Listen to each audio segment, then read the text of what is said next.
You ask Tiger to calculate. This deals with linear inequalities with one unknown. The final result is k smaller than -2. Let's solve it step by step. Swap sides.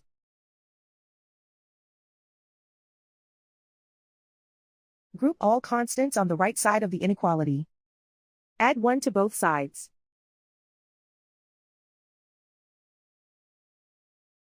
Group like terms.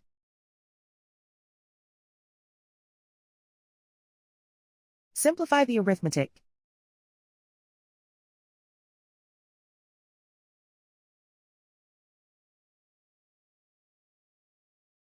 Convert the k into a positive number.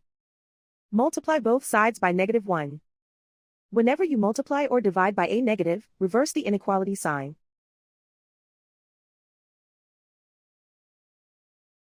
Remove the ones.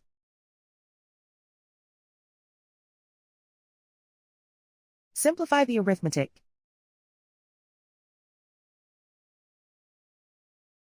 Plot the solution on a coordinate grid. And so the final result is k smaller than -2.